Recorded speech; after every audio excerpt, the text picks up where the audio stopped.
Ayu, sedang? Iya, Bu. Oke. Assalamualaikum warahmatullahi wabarakatuh.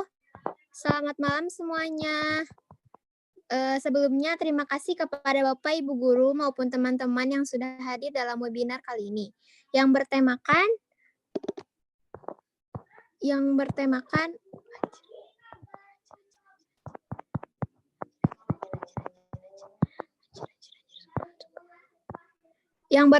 Productive Study in Times of a Pandemic. Perkenalkan, nama saya Rafa Amalisa dari SMA Negeri 2 Padalarang.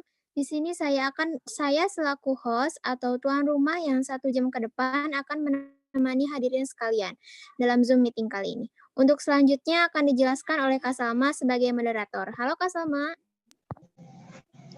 Ya, dengan saya. Terima kasih Kak Ropa. Sebelumnya perkenalkan, nama saya Salma Fauzia Kirana dan perkenalkan juga presenter kita yang akan memaparkan materi, yaitu Kak Ingrid Destina Putri dari SMA Negeri 2 Padalarang. Halo Kak Ingrid. Halo Kak Salma, halo semuanya. Halo. Oke, untuk aturan dalam webinar kali ini, mohon ketika ada pembicara yang sedang berbicara, para partisipan mematikan video maupun audionya. Tidak perlu berlama-lama lagi, langsung saja kita ke materi yang akan dibahas. Boleh Kak Ingrid langsung saja ke materi? Ya, terima kasih. Assalamualaikum warahmatullahi wabarakatuh. Selamat malam. Sebelumnya, bagi para partisipan yang baru saja memasuki Zoom meeting, perkenalkan nama saya Ingrid Destina Putri. Di sini saya sebagai presenter, sesuai dengan tema kali ini, yaitu Productive Study in Times of Pandemic. Di sini saya akan menjelaskan tentang gimana sih cara kita untuk produktif belajar walaupun di saat pandemi seperti ini. Nah, salah satu cara untuk kita produktif belajar pada saat pandemi adalah dengan cara meningkatkan fokus belajar kita. Nah, di sini saya akan memberikan beberapa tips mengenai cara meningkatkan fokus belajar kita 4 kali lipat lebih lama. Yang dari asalnya mungkin 1 jam bisa jadi 4 jam atau bahkan 6 jam. Langsung saja ke tips yang pertama. Tips yang pertama adalah eliminasi distraksi. Mungkin di sini ada yang belum tahu ya distraksi itu apa. Jadi distraksi adalah sesuatu atau segala hal yang dapat mengalihkan perhatian kita. Nah, untuk fokus tentunya kita harus mengeliminasi apa saja yang akan mengganggu pikiran kita ataupun mengganggu konsentrasi kita. Salah satunya adalah dengan menyingkirkan handphone atau membisukan notifikasi. Mengapa? Karena pada zaman globalisasi seperti ini, handphone adalah faktor yang sangat utama untuk mengalihkan perhatian kita. Misalnya, kita sedang belajar nih ya, terus tiba-tiba ada notifikasi dari WhatsApp, dari Instagram, yang tentu saja akan mengalihkan perhatian kita. Maka dari itu, langkah pertama adalah menyingkirkan handphone atau membisukan notifikasi. Kemudian gimana nih Kak, kalau sebenarnya yang jadi distraksi saya itu bukan handphone, tapi pikiran saya sendiri. Misalnya, pada sesi belajar tiba-tiba saya terpikir tentang, aduh, ayam saya udah dikasih makan belum ya? Nah, kalau misalnya kejadiannya seperti itu, maka teman-teman bisa menggunakan 2 cara. Yang pertama adalah aturan 3 detik. Ketika teman-teman lagi belajar, terus teman-teman terpikirkan akan sesuatu, teman-teman hitung 1, 2, 3, lalu teman-teman fokus kembali kepada apa yang teman-teman kerjain. Gimana nih Kak kalau misalnya ternyata yang kita pikirin tiba-tiba itu hal yang penting. Misalnya yang dipikirin tiba-tiba itu, aduh gimana ya besok mau ulangan, saya belum belajar. Nah, bisa pakai cara yang kedua, yaitu menyiapkan lembar distraksi. Jadi caranya teman-teman sebelum belajar atau melakukan suatu aktivitas, teman-teman siapkan dulu satu lembar distraksi. Kemudian ketika sedang belajar teman-teman mikirin sesuatu, langsung teman-teman catat di lembar distraksi tersebut, lalu kembali fokus kepada kegiatannya. Setelah kegiatannya selesai, baru teman-teman bisa kembali lagi kepada lembar distraksinya. Kemudian tips yang kedua adalah target, yaitu menentukan target yang jelas. Bayangin aja teman-teman, misalnya teman-teman seorang pelari. Nah, tapi teman-teman nggak ada target yang jelas nih, mau lari berapa keliling, atau teman-teman mau lari berapa meter, atau waktu yang interval waktu yang teman-teman gunain tuh nggak ada gitu, nggak jelas targetnya. Pasti teman-teman di tengah jalan bakal ngerasa capek, dan bisa jadi karena nggak ada target yang jelas, teman-teman bisa aja berhenti di tengah jalan. Nah, sedangkan kalau teman-teman misalnya punya target, misalnya teman-teman lari 500 meter ini. Terus teman-teman pasti berpikir kayak gini. Aduh, bentar lagi nih 500 meter, aku harus lari dikit lagi. Maka target yang jelas itu akan meningkatkan semangat kita untuk terus menjalankan apa yang sudah kita mulai. Kalau misalnya dalam belajar, target yang jelas itu misalnya berapa soal yang teman-teman mau kerjain, atau berapa bab materi yang teman-teman mau pelajari gitu, atau bisa juga interval waktu teman-teman belajar tuh berapa lama. Nah, contohnya teman-teman di sini bisa pakai Pomodoro Technique ya. Sebelumnya, kalau yang belum tahu Pomodoro Technique merupakan metode belajar dengan prinsip time boxing, yaitu membagi waktu belajar dengan interval waktu tertentu untuk meningkatkan efisiensi waktu belajar. Contohnya, 25 menit belajar, 5 menit istirahat, dan seterusnya seperti itu. Kemudian masuk kepada tips yang selanjutnya. Aturan 4% atau 4% rules. Aturan 4% adalah aturan yang memerintahkanmu untuk belajar atau mengerjakan sesuatu yang tingkat kesulitannya 4% lebih tinggi dibandingkan kemampuan kamu. Bayangin aja kalau kamu ngerjain sesuatu yang tingkat kesulitannya sangat-sangat tinggi di atas kemampuan kamu. Yang ada kamu bakal capek, kamu bakal kewalahan, kamu bakal anxiety, atau hal lainnya yang berdampak buruk. Sedangkan kalau teman-teman mengerjakan sesuatu yang tingkat kesulitannya sangat rendah, pasti nggak ada stimulasinya, nggak ada semangat, nggak ada dorongan lebih untuk mengerjakannya. Yang ada teman-teman bosan. Nah, untuk memudahkan maka diadakannya angka 4% ini. Kalau teman-teman bingung, 4% tingkat 4% di atas kemampuan kita tuh segimana, teman-teman kira-kira aja. Misalnya kayak gini, hari ini aku berhasil nih mengerjakan 20 soal dalam waktu 15 menit.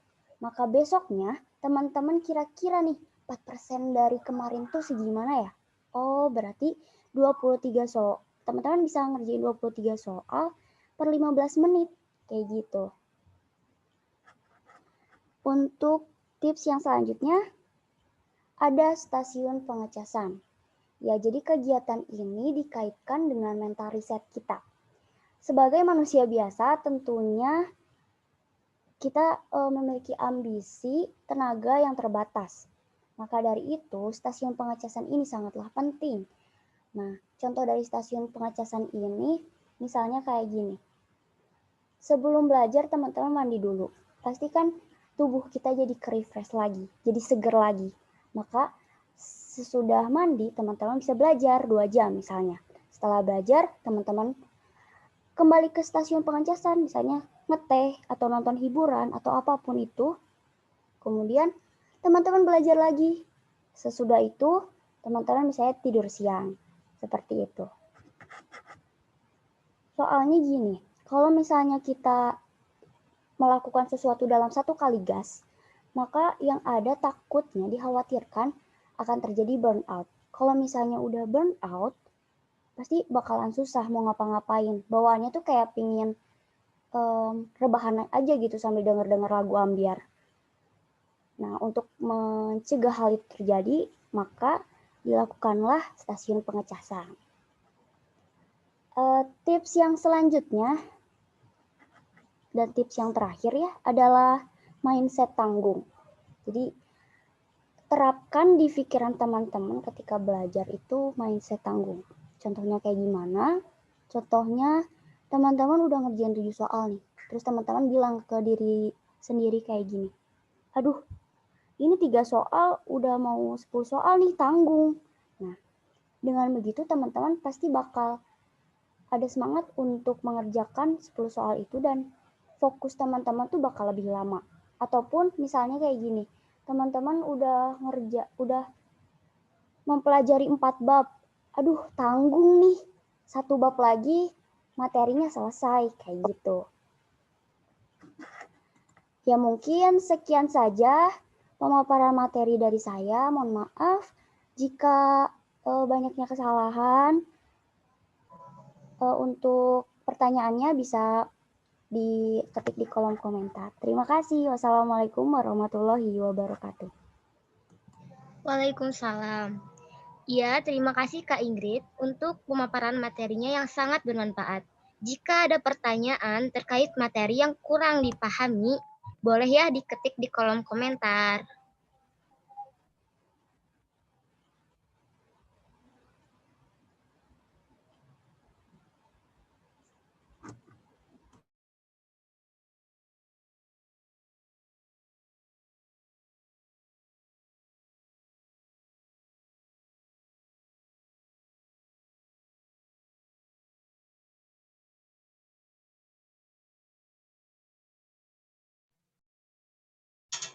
Oke, apa ada yang ingin bertanya?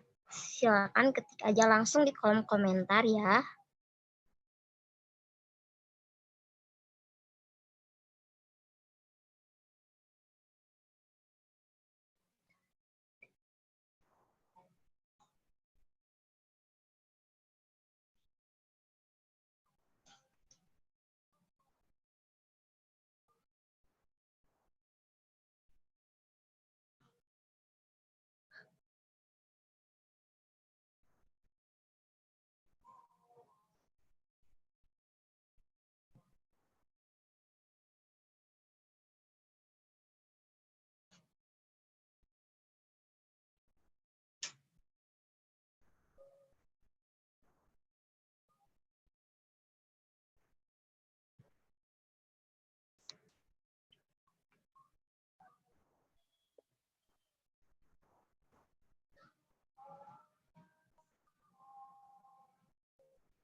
Oke Kak, karena belum ada yang ingin ditanyakan, Salma ingin menanyakan sesuatu.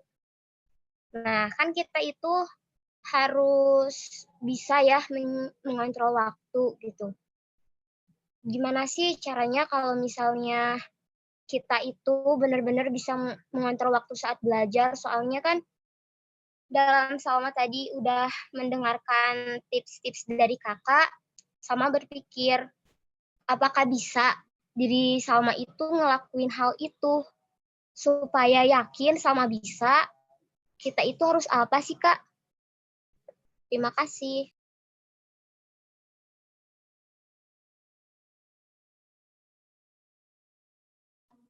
Untuk pertanyaan mau dijawab langsung atau ditampung dulu Teh? Mohon maaf, buat Salma boleh diulangin lagi pertanyaan intinya? Oke, jadi pertanyaan intinya itu, jadi kan diri Salma itu belum tentu bisa ya ngelakuin tips-tips yang tadi kakak jelasin. Jadi gimana sih caranya ngeyakinin diri Salma untuk bisa ngelakuin hal itu supaya Salma itu bisa fokus belajar tanpa tanpa tanpa Salma bisa gitu ngelihat handphone kayak gitu, Kak. Salma mungkin harus nentuin target sama dulu apa ya, misalnya Salma punya cita-cita atau Salma punya keinginan yang besar terkait sama pembelajaran sama atau kegiatan sama. Nah itu dengan otomatis bakal menimbulkan semangat yang lebih kepada Salma untuk melakukan hal-hal tersebut, untuk melakukan kegiatan tersebut, misalnya belajar, produktif belajar, seperti itu Salma. Oh, ya, terima kasih Kak atas jawabannya. Salma juga jangan berpikir negatif dulu kalau Salma nggak bisa, karena kalau misalnya kita berusaha, pasti kita bakal bisa Salma.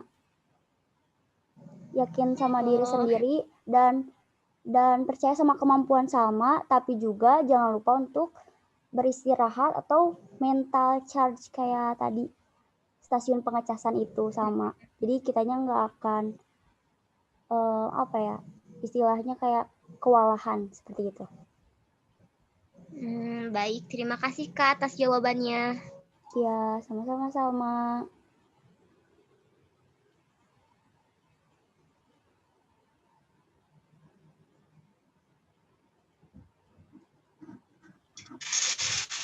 Nika ada pertanyaan dari Meidi.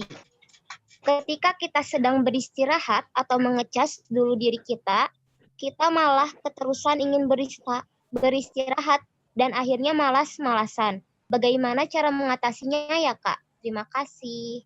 Mau ditangguhkan atau dijawab langsung Kak? Ditangguhkan dulu. Baik.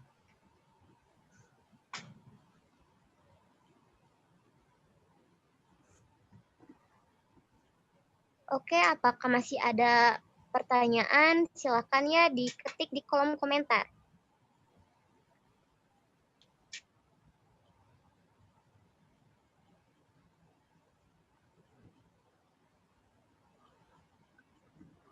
Langsung aja Salma, mau dijawab ya?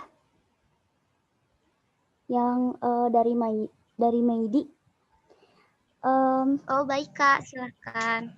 Ya, kalau saya sendiri, kalau misalnya sedang stasiun pengecasan terus bermalas-malasan, saya mengingat ini bahwa ada pepatah mengatakan bahwa beristirahat itu adalah untuk orang yang bekerja. Berarti kalau misalnya saya sudah istirahat, berarti saya nggak boleh terus-menerus seperti berlama-lama beristirahat. Saya juga harus saya juga harus setelah istirahat saya juga harus melakukan suatu kegiatan yang produktif tentunya. Jadi mindset seperti itu, seperti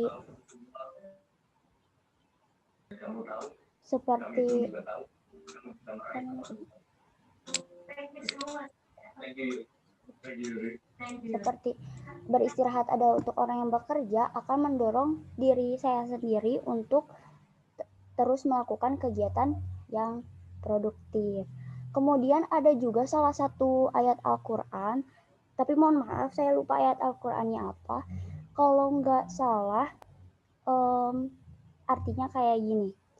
Jikalau kamu sudah melakukan suatu kegiatan, maka langsung ke maka langsung ke kegiatan selanjutnya. Dan di situ saya rasa ayatnya seperti menjelaskan, seperti mengajak kepada kita untuk terus produktif dalam melakukan segala kegiatan seperti itu. Apakah baik, sudah Kak. jelas?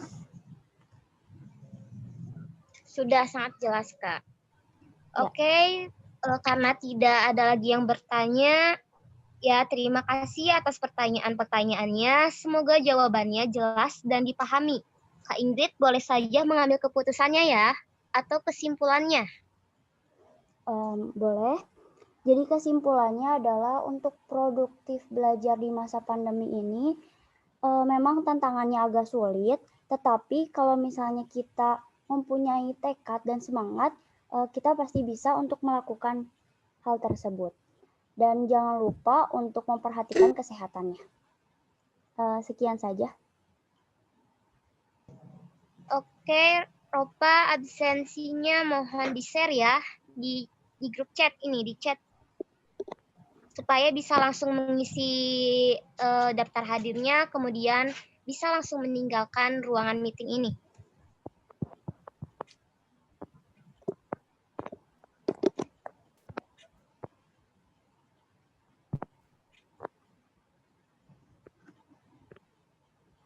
Untuk link presensinya sudah saya share, tinggal saja ya.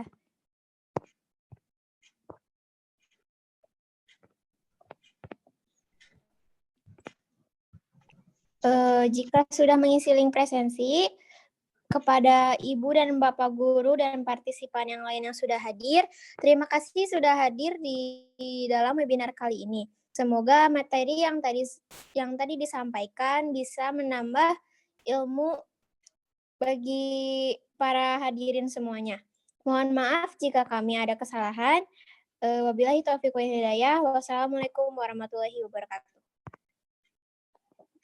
Terima kasih. Waalaikumsalam, sama-sama.